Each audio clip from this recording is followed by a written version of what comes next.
Tap dance? Okay. The worst time if the Zoom went down, right? It was like the worst time. Yeah, we still did last night. Went up to one this morning.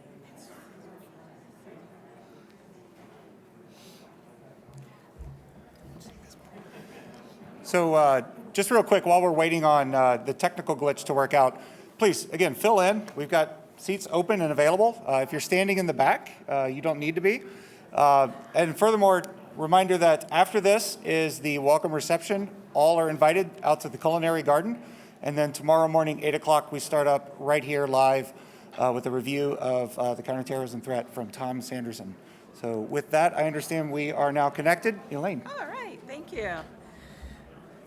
Well, good evening, everyone. It's just wonderful to be here with you today at such a critical juncture of our Homeland Security, and to introduce the session with DHS Secretary Mayorkas and Mr. Luke Barr, here to my left, Justice and Homeland Security reporter and producer for ABC News, who will be our moderator this evening.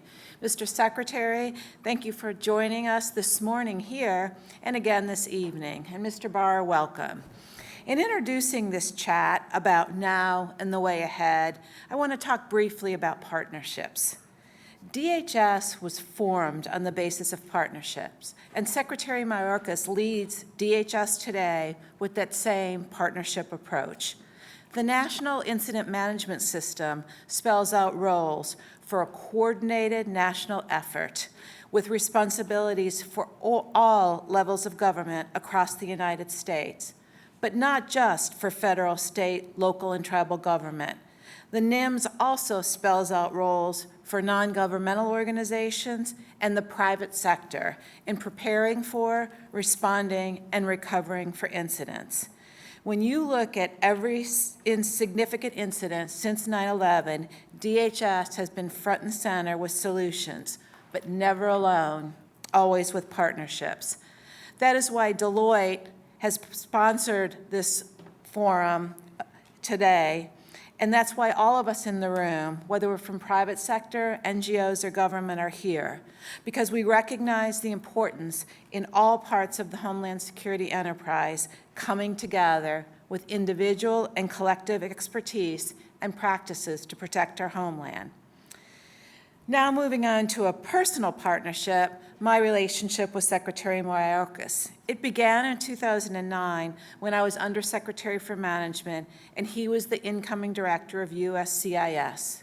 We are immediately bound by a devotion to the mission and an allegiance to our country. Since that first day, he has continued to demonstrate his passion for public service and willingness to embrace partnerships to accomplish DHS's complicated mission set. Another key event in our partnership is from a little-known tradition in DHS in which each deputy secretary signs over a picture of the aftermath of 9/11 Twin Towers attack to the new deputy secretary, and that picture is hung in the deputy secretary's office. As former deputy secretary, Allie signed that picture over to me when I re-entered office.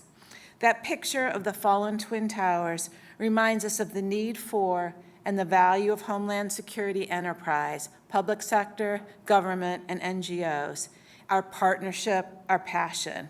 While that picture hangs in one person's office, it belongs to all of us and spurs us forward as the Homeland Security enterprise to make sure that never happens again. Thank you. Wow, beautiful. Thank you, Elaine. Thank you so much. Thank you, Rob, for having us and hosting us today. I'm going to try and keep this session short so that everybody can get to dinner and then, more importantly, cocktails afterwards. So, and now I'd like to welcome Secretary Mayorkas, who's joining us virtually. Welcome, Mr. Secretary. Thanks so much, Luke, and Elaine, thank you for the beautiful introduction. I've had a great multiple-hour morning meeting with everyone in the Homeland Security Enterprise Group, and I very much appreciate the generosity of time that everyone gave me, and especially the candor of everyone's thoughts. It was really just a fantastic meeting. Wonderful. Well, Mr. Secretary, I wanted to start by looking back for a moment. We just had the 20th anniversary of 9/11, and so much of the department's origins are tied to that day. Where were you on 9/11, and how did the event shape your perspective in decisions you made as a deputy secretary and now the secretary? Well, I was home in Los Angeles, California at the time with my wife and our infant daughter. And my attention turned first to the health and safety of my youngest brother, who lived in New York City at the time. And once I made contact with him, of course, my attention turned to the health and well-being of others and the tragedy that so many were suffering. I have always loved public service, and that event really widened my aperture of devotion to public service. I grew up in the Department of Justice, but really thereafter increased my focus on our national security and the well-being of our homeland. And can you talk a little bit about why you like and have such a passion for public service? Is it something in your origin story that has really kickstarted this need to serve the public?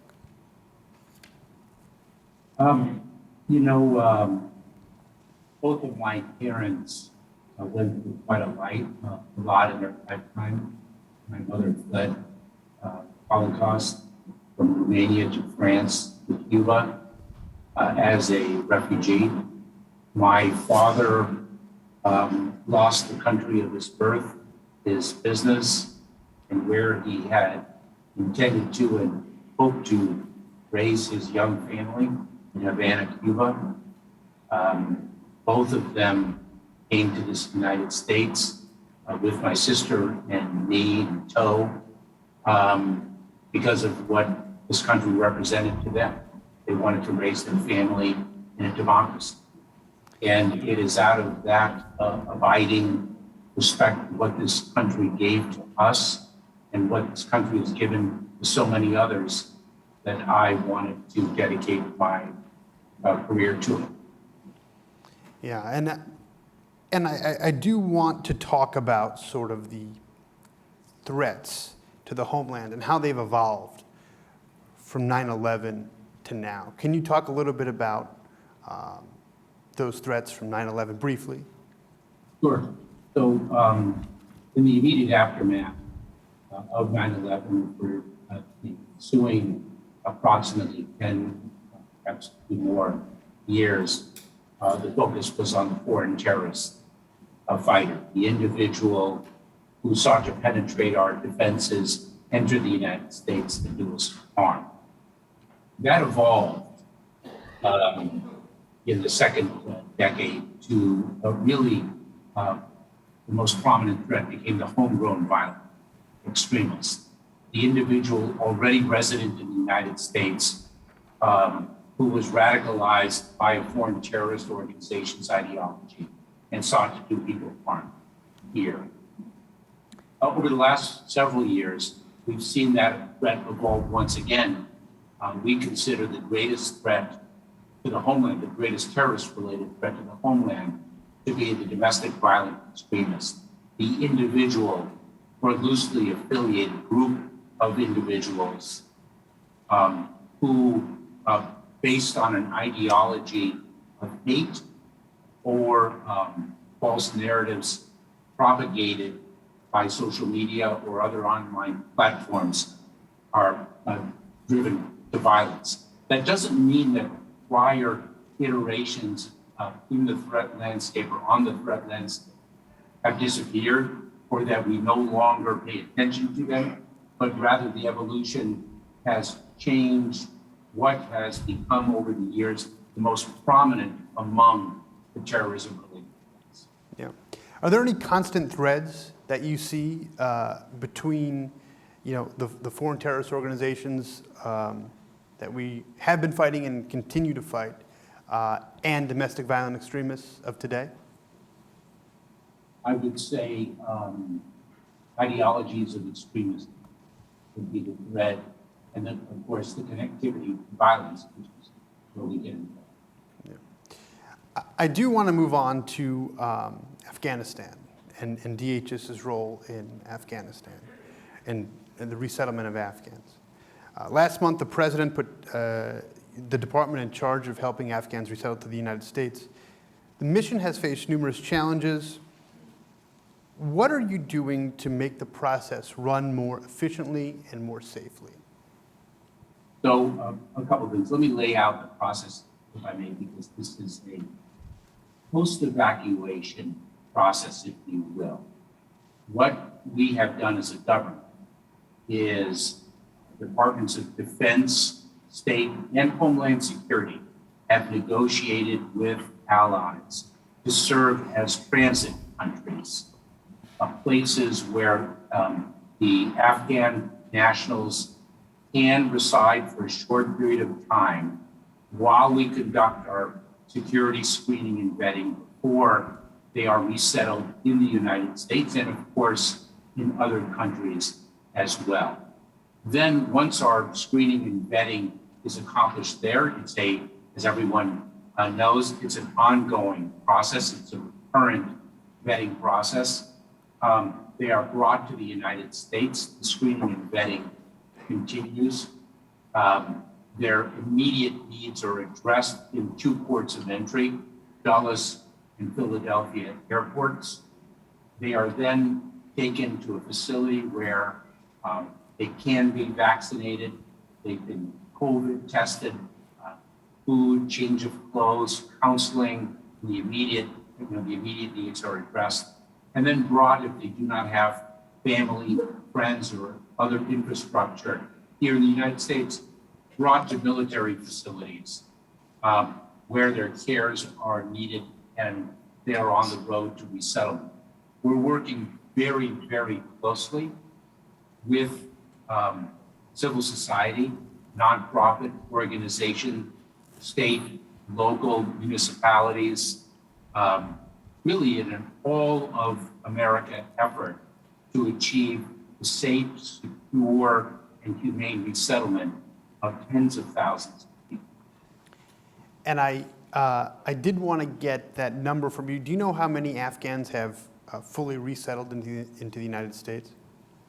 So it's a fluid number. I would say approximately 60,000 Afghans that have been brought to the United States, not yet resettled. We have about 54,000 in the military facilities. Yeah. And some of those, some may not know, are unaccompanied children. How does that happen? How do unaccompanied children make their way to the United States? And what does reunifying them look like? So remember, an unaccompanied child under the law, under the TVPRA, may be a young child who comes with a family member, but that family member is not a parent or legal guardian. It may be a grandparent and a sibling of majority age, an aunt or an uncle, and that child is under the law considered an unaccompanied child. And so you can imagine how in a traumatic, very often traumatic evacuation, that child very well might have lost parents. The parents might not be able to join in the evacuation. It could be a wide variety of circumstances that brings an unaccompanied child here. It could also be a child orphan by reason of the situation in Afghanistan who comes with no family at all. But because of that acute vulnerability, we, the United States, have saved that child and brought that child to refuge. One of the things that we're working on now is seeing what we can do to not, if that child is in fact with a responsible family member who is not an adult, not a parent or legal guardian, nevertheless keep that child with the family relative by reason of the trauma that is most likely already been endured, and not to separate that child from a non-parent, non-legal guardian responsible family. And we talk about the most innocent, the children, but let's talk about some nefarious actors. I'm curious what assurances you have for the American public that bad actors will not infiltrate this resettlement effort. So this is what we do across the federal enterprise. It's not just a DHS responsibility. We work in partnership with our law enforcement, counterterrorism, and intelligence agency partners to conduct a multi-layered screening. We check multiple databases. So we conduct a screening and vetting, and we do it in a recurrent way. And we gather more information about the individuals. It's an ongoing process. And our screening and vetting includes the information as we continue to gather. So we're as robust and thorough as our architecture can permit. So we do the best we can. We have encountered a few individuals here in the United States as to whom there's information that needs to be more thoroughly vetted and resolved, and we're addressing them and not admitting them until that resolution is reached. Do you have a number as to how many people have been vetted? And if they don't meet that criteria, what then happens to them? Do you send them overseas? What happens? Well, Luke, we have screened and vetted everybody who's come to the United States. They're really, if an individual is here, has not yet been admitted, and as to whom there is information that requires resolution, we have a number of options available to us. We can indeed obtain the individual's consent to the voluntary return of that individual to one of the transit countries, or we can place that individual in immigration proceedings while we undergo the resolution process. We also, of course, avail ourselves of secondary screening in that capacity.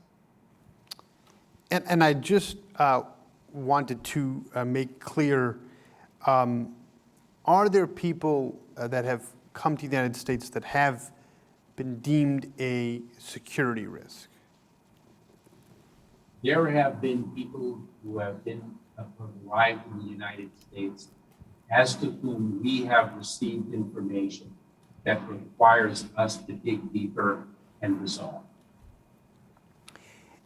And And let me, Go ahead. just to be clear, it may not be a national security threat per se. It may be information that is derogatory of a different variety, but we want to resolve it before we admit that individual into the United States. That's our commitment.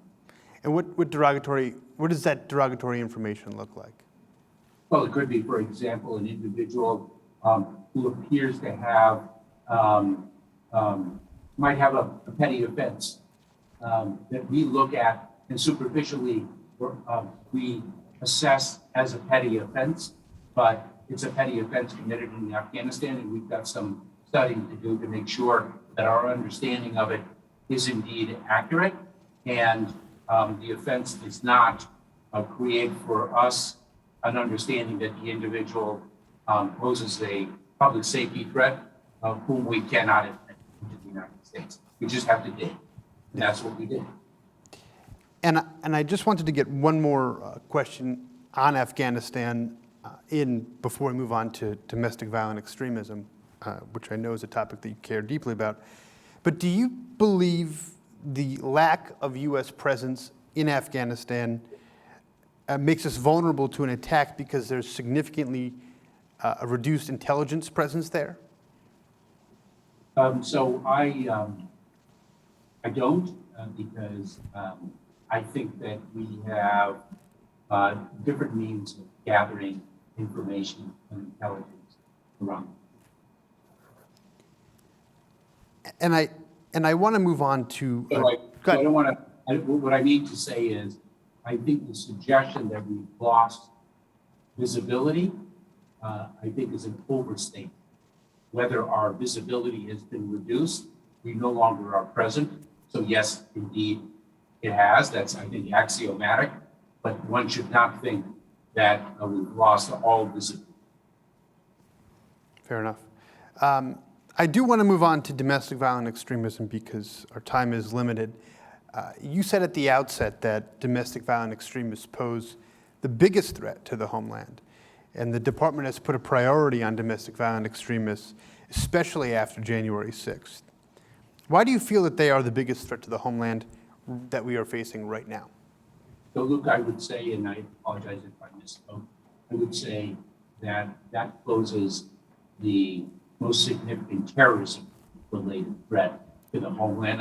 I do want to make that amendment because I think that watching, studying the threat streams, the information and intelligence suggests that this is the greatest threat. And it's a function of a few things operationally too, if I may. Number one, and this is what makes it difficult. Number one, we're talking about lone actors or loosely affiliated individuals. And number two, we're talking about individuals who propagate the ideologies and might be radicalized by the ideologies to violence through increasingly encrypted platforms. So between the lone actor and the loose affiliation on the one hand, and the use of encrypted platforms, it becomes a challenge for law enforcement and the intelligence community to understand with precision the threat landscape and what is possibly materialized. And you mentioned lone actors, and I want to drill down on lone actors for a minute because I think some of the misconception is that DHS has broad latitude to see everything coming. But with lone actors, it's really difficult. So can you talk about why lone actors are so incredibly dangerous? It's just one person. Well, because it's more difficult to track than perhaps an organization that has a structure to it, a form to it that involves more people and more tentacles, and more tentacles creates potentially greater visibility for us on the one hand. I should say that we as a department, what we do is we review public-facing material, and then we leverage other resources such as academic research, think tank research to gain a better, wider, and deeper understanding of what is being propagated on different platforms. That's interesting. I want to talk about something the former President George Bush said on September 11th. He essentially compared domestic violent extremists to some of the atrocities that we saw on 9/11, saying they are, quote, children of the same foul spirit. I'm curious what you make of that statement.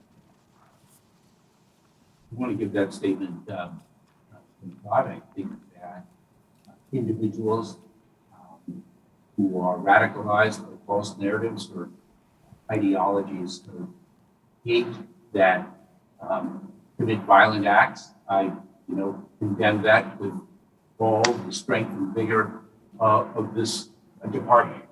It is a complicated landscape. We see elements of pure criminality, and we also see elements that combine criminal acts with significant mental health issues. And so it's a challenging landscape that we are obligated to and committed to address. It should not be described as simple or straightforward. And all the while, you have to balance the personal privacies and constitutionalities of it all, correct? I think, it's interesting. I had a discussion earlier today. We talked about the Lexit. Is balance the appropriate term? I think that we have to safeguard our constitutional principles and individuals' rights to privacy. Yeah. I do want to ask about, and I know for those in the room, there were some talk with Governor Hogan about September 18th. January 6th was an intelligence failure by some estimation. And on Saturday, as many people in this room know, there's a planned rally for those in support of jailed January 6th defendants. Is DHS confident that we won't see the same situation repeat itself on Saturday as we did on January 6th? And what is the department doing about it? So I think we across the federal enterprise, and frankly, local enterprise as well, learned from past events. We have been pushing out information to our state, local, tribal, territorial partners. On the one hand, we've issued an NTAS bulletin back in January that has been renewed since. We've been pushing out products with the FBI with respect to what we are seeing so that local law enforcement is equipped with the information that we have. And those in the National Capital Region have learned from January 6th and have exercised appropriate procedures and protocols to address any gathering that is driven to violence and unrest. Is it something that you're concerned about on Saturday? It's my job to be concerned about everything. So, Fair enough. Fair enough. Yeah, I wouldn't excuse Saturday from that panoply of concerns. Fair enough. I do want to ask about the role DHS should be playing in monitoring and curbing violent, prone domestic extremists. You touched about it a little bit, but what is the role of DHS monitoring DVEs? So monitoring is a loaded term. As I mentioned, we don't, in our Office of Intelligence and Analysis, what we don't do is go into an individual's social equipment and monitor their social media activity, but rather we review publicly facing materials, and we have the capacity and partnership to leverage others' work in the same vein to get a very good picture of the threat landscape, and then to take that information, share it with our partners across the country so that the visibility is level set and our vigilance is level set as well. And you talk about sort of that issue, and that needs resources. And so much of DHS's focus has been preventing foreign terrorist attacks. But with domestic violent extremism, as we've talked about at length, emerging, do you think those resources are balanced?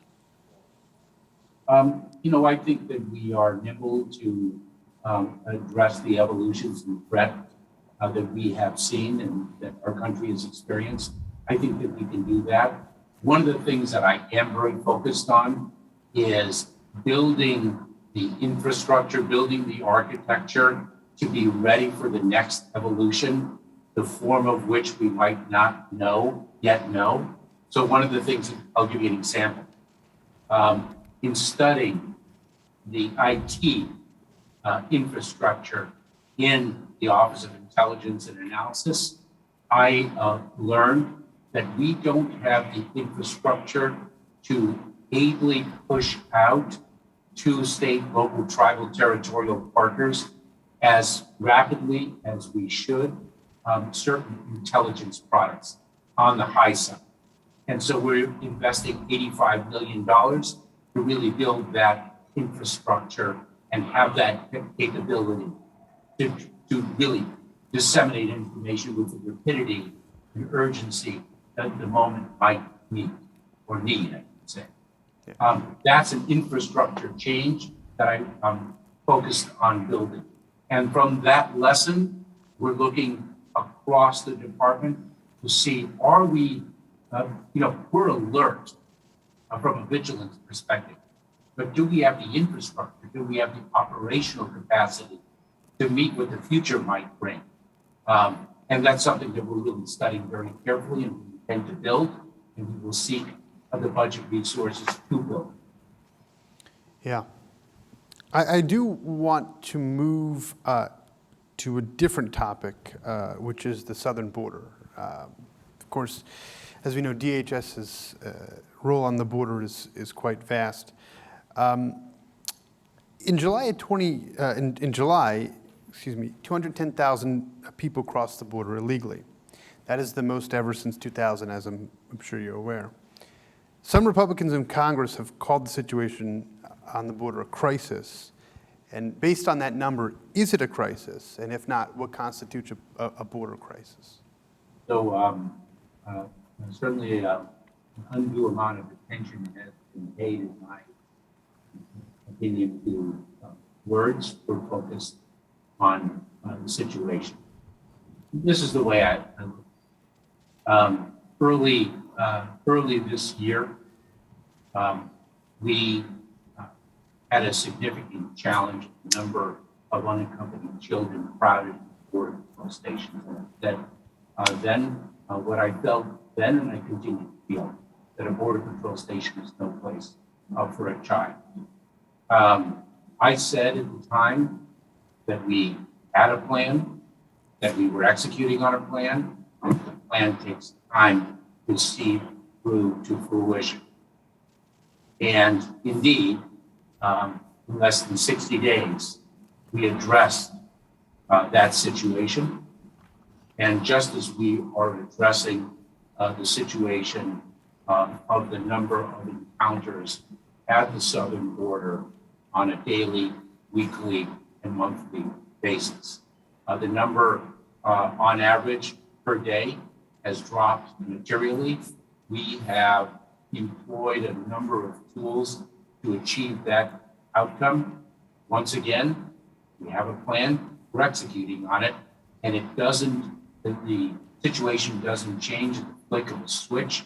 It requires a tremendous amount of work, and I'm honored to be alongside those who are doing it.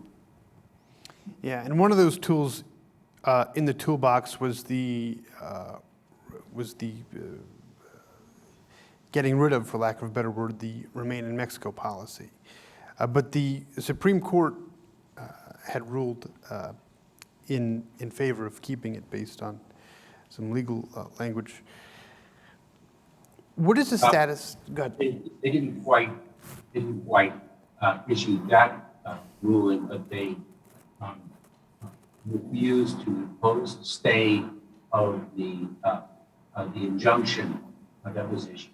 We do not, we respectfully do not agree with the district court's ruling and intend to litigate, but there is a court order in place that requires us to implement Remain in Mexico, and we will abide by the court's order. Have you started to talk to Mexico about what that looks like? Yes, we have. We are obligated to do so. Okay. The president recently just announced a vaccine mandate for all federal workers. Many private employers have vaccine mandates. Do you think you'll mandate vaccines for those who cross the border illegally? I'm sorry, Luke, do I think? Do you think that you'll mandate a vaccination for those who cross the border illegally? I don't know. That's, we take a look at the public health issues that the migration introduces. and we're taking steps to address them. And it's a dynamic situation. So we have a policy of testing, isolating, and quarantining individuals whom we apprehend and who remain in our custody, or whom we release on various conditions. And it evolves. What we used to do, for example, with respect to unaccompanied children, is to test them upon arrival at the HHS facility. And now we've changed that to test them upon CDP intake by reason of the change in the public health landscape. So we will evolve as the dynamism of the situation warrants from a public health perspective. And I did want to, before leaving the topic of the southern border, is DHS pursuing an alternative to DACA while appealing the ruling that it was created unlawfully? What would that look like, and how could it be done differently? We reinstituted DACA. We are also promulgating a regulation, and I know that is also the third lane there is ongoing litigation. But one of the things that we obviously are pursuing is a regulatory implementation of DACA. Yeah. And before we leave the subject of immigration, this is so personal for you. You had talked about it at length. How do you look at these challenges from a 1,000 feet view? The challenge of immigration? Yes. Yes.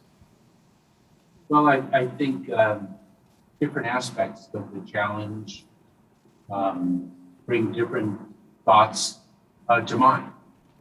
But I am incredibly saddened to see that everything about immigration falls in the epicenter of the tremendous divide that grips this country. I will say that because I'm an undying optimist, I'm incredibly encouraged and heartened and uplifted by what I am seeing across our nation with respect to the Afghan nationals who are arriving here. The issue is certainly not met with unanimity, but it is met with recently, at least, unprecedented unity on both sides of the aisle. Local, state officials have articulated with great pride and generosity of spirit their eagerness to receive Afghans into their communities and resettle them and integrate them successfully. I think this brings out the best of who we are as a country and really reestablishes our standing in the world as a place of refuge, something about which we historically have taken great pride. You know, it's interesting. I shared this story last week. I visited Fort Lee in Virginia, and the soldiers there spoke about their participation in Operation Allies Welcome as one of the greatest sources of pride in their military careers and in their lives. And one of them recounted the fact that when the Afghan nationals arrive at Fort Lee, and as they get off the bus, the soldiers provide the children with an American flag. And what the soldiers have seen is that the fathers of those children put their hands over their hearts in reverence and gratitude to what this country has done for them. It has evacuated them from danger into safety, and it has offered them a new home. It's breathtaking to see. And it's breathtaking to see the children's paintings on the walls of one of the tents where they obtained their change of clothes, where they obtain their counseling, where they obtain their halal meals. And you see the children's drawings of an American flag, of the Statue of Liberty. It's really inspiring. I have a lot of hope. And that keeps you going every day? Good. There are a lot of things that keep going every day. That does, and the workforce keeps me going. Incredibly proud. Yeah. I do want to turn, in the 7 minutes we have left before we open it up for question and answers, to cyber. We heard Chris Inglis before us talk about some of the threats the nation is facing. So I wanted to put it to you. We've seen Russia and other state-backed actors target our critical infrastructure. What changes have you seen in the cyber activity from Russia and state-backed actors since the President's summit with Vladimir Putin? Well, I think what we're waiting to see, and I have to tell you that I've learned a lot about cybersecurity during my tenure as Deputy Secretary, and of course, in the years since and now. But my level of knowledge does not approximate Chris Inglis's level of expertise. But I think what we are waiting to see is nation states, Russia and China, most notably, really take action with respect to cyber criminals operating within their geographic boundaries. That is something that we want to see, that we think they have the power to do and need to do in respect of the international court. And one of those issues that has arisen was the Colonial Pipeline hack, as I'm sure you're well aware. And many were surprised, and for those who don't know, TSA is the lead agency for pipeline security. Do you think they have the appropriate resources to deal with such a critical infrastructure, keeping it safe? We talked about this, earlier today, and I've spoken about it with my colleagues and experts outside of the Department of Homeland Security. I do think that they are a resource, but they also candidly have a terrific partner in CISA, in the Cybersecurity and Infrastructure Security Agency within the department, to partner. TSA responded to the Colonial Pipeline incident with 2 security directives that were promulgated in partnership and in tandem with CISA that brings just that unsurpassed cybersecurity expertise to bear. And more broadly, you talked just about CISA, but is the department looking at changing the way critical infrastructure is protected? We are. We are taking a look under Chris's new leadership, thankfully, and the leadership of Ann Neuberger, the Deputy National Security Advisor for Cyber, as well as Jen Easterly and Rob Silvers, Tim Moore, and our other Jen Daskell, all our experts. We're taking a look at whether the critical infrastructure sectors are the right way to look at it, or whether we should look at it more in a cross-functional way. That's one of the key questions that we have asked and that we are analyzing as we ensure an all of government and all of America effort here, because that's what it requires.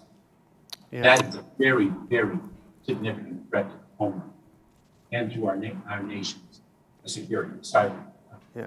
Cyber. And you talk about that significant threat, right? Adversaries have attacked our power system, our food, our gas, our hospitals.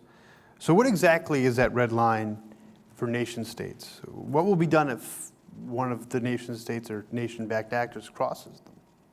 I think that's a really terrific question, Luke, and it's something that's under quite a bit of study. I have my personal views on critical infrastructure, to attack that and imperil, our way of life is a grave, grave act.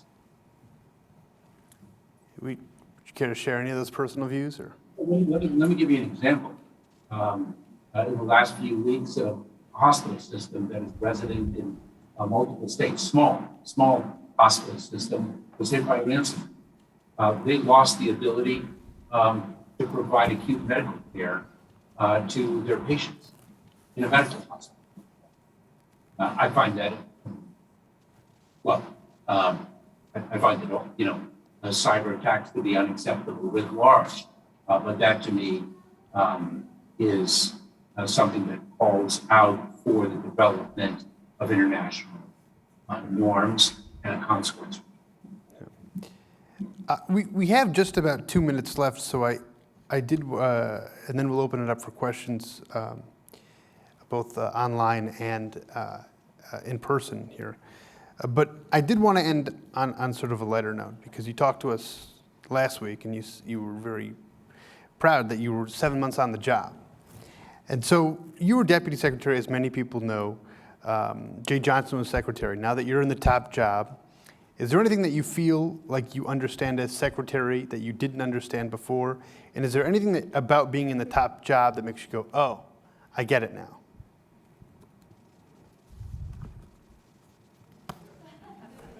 I'm not sure how to answer that.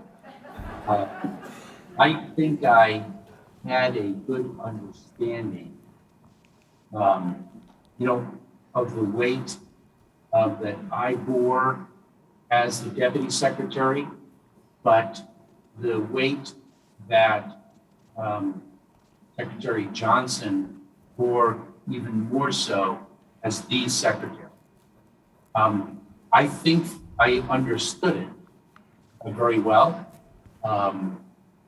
and it was reflected in his unqualified devotion to the work and to this department, to the mission. Understanding it and living it are two different things. So, for example, I didn't expect to sleep very much, and that's very different than actually not sleeping. Fair enough. What's the biggest surprise? And it can't be the ghost at St. Elizabeth's, so what's the biggest surprise? I don't think it's surprise. I think it's astonishment, which is a very different condition. I think one of the greatest things about this particular position is that one has greater visibility into everything that's going on across the department, and one has the opportunity to interact with that many more people in the department, and I'm just astonished at the dedication and talent that is throughout the room. And the volunteerism, the level of sacrifice. I understood it as a deputy. In this position, the vantage point is that much greater, and that's why it's that much more astonishing what I get to see. And just the pride is elevated that much more. Fantastic. So I've hogged up a lot of time as a TV producer, so I know a lot about that. But we have some time for questions in the audience and virtually. I'd like to open it up to the room now. Does anybody have a question for Secretary? Go ahead over there. I'm sorry I'm not there in person, and I can't see who is going to pose the first softball question.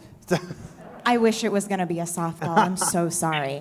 My name is Maggie Feldman-Pilch, and I know we've spent quite a bit of time talking about new arrivals to the United States from Afghanistan and all the screening and vetting that they're going through.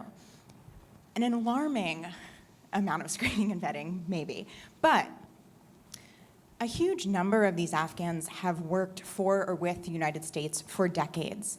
And at a time where we're clearly, as you've said, and as Dee and I said earlier this morning, lost a significant amount of visibility in Afghanistan and collecting intelligence and other information, doesn't this seem like a great opportunity to maybe do something for the Afghans coming into the country and learn what we might be missing? And I say this as someone who, along with some friends, evacuated nearly 5,000 people and have spent the last month resettling them on our own dime because the federal government is unable to provide support to people with humanitarian parole. I'm not, so forgive me, you might need to keep the mic working. I'm not sure I understand the question in terms of what we can do to elicit information from them that increases our visibility. Sure. Or- Yes, I think particularly those that are coming from over a decade of working with DoD, a lot of them have incredibly relevant information and are eager to share it. And it seems like this would be a great opportunity to use that resource since we've lost visibility on the ground and perhaps build a more, reliable relationship with someone that's here. I guess I would say a couple. Number one, we presuppose that is not being done. And I'm not sure I'm ready to articulate that supposition. Number one. And number two, just on the ability to deliver for these people. This is a pretty unprecedented operation here to evacuate tens of thousands, over 120,000 people in a short period of time from Afghanistan. It is greater than the evacuation in 1975 by a multiple of approximately, if not more than 2.5. And we have received approximately 60,000 people in the United States. And we are working across the country from border to border, coast to coast, to resettle them. It's extraordinary. Anybody else have a question? Geneva?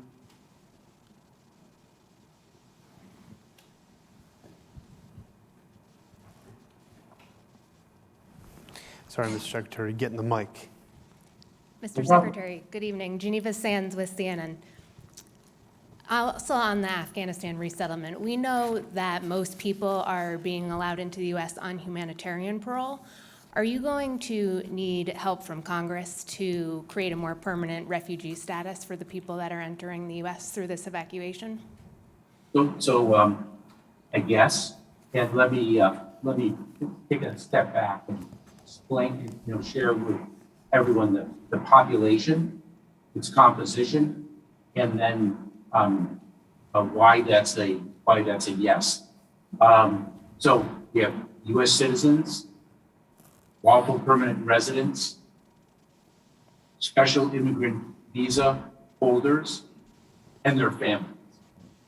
Then we have individuals who might not have any of those avenues to be admitted to the United States. It can range from special immigrant visa applicants whose applications have not been processed to approval and don't have their visas in hand, to locally employed staff and their families, to vulnerable Afghans, women activists, young women, or others. And we are using the Secretary's discretionary authority to grant them humanitarian parole. What that does is confer lawful presence upon them and enable us to issue them, if they qualify, work authorization, but it doesn't provide lawful status. It doesn't provide a permanent enduring status here in the United States. And really, these individuals functionally are refugees, except in process only. And we're hopeful that legislation will be passed so that there is a more permanent solution for their presence in the United States. Yes. And I think we have time for one more all the way in the back.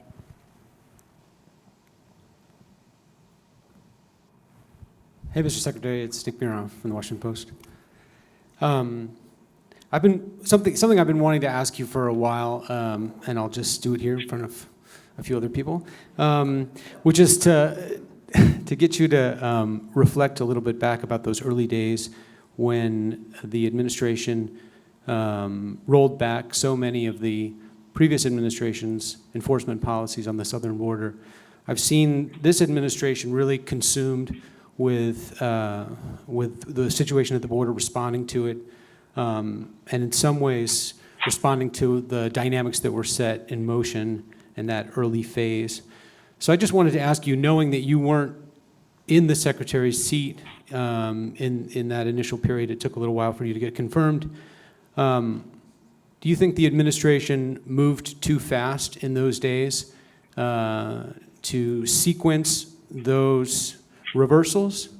And knowing that hindsight is 20/20, but giving you an opportunity to go back and do it again, what would you have done differently in that early phase? You know, I think it's a great question. I think what this administration has done is made decisions that its values have compelled. And it is managing, as we are capable of doing, managing through the consequences of the decisions that are predicated upon our administration's values. And so, to give you an example, we made a decision that we would not employ the CDC's Title 42 authority to expel unaccompanied children. Did that create potentially a greater number of unaccompanied children arriving in the United States? Many would say that empirically they believe that to be the case. Did that create a challenge in March in our Border Patrol stations, as I have alluded to? It certainly did. What did we do?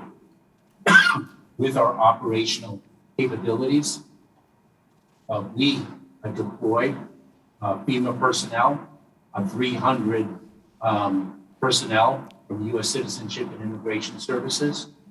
We developed an architecture to open up facilities in that HHS would run.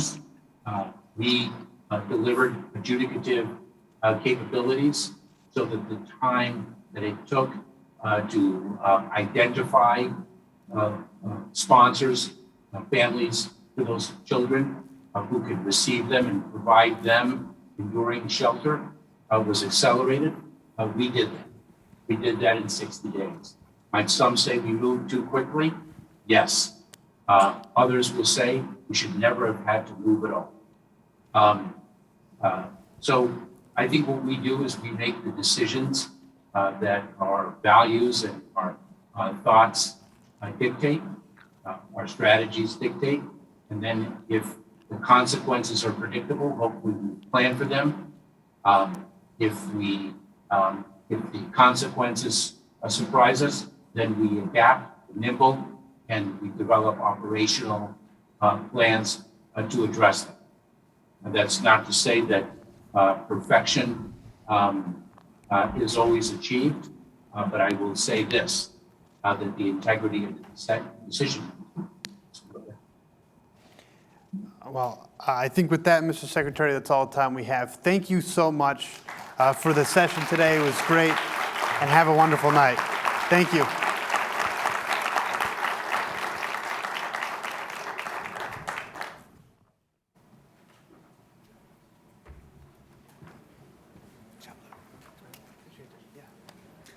All right. Thank you, Luke. Thank you, Secretary Mayorkas.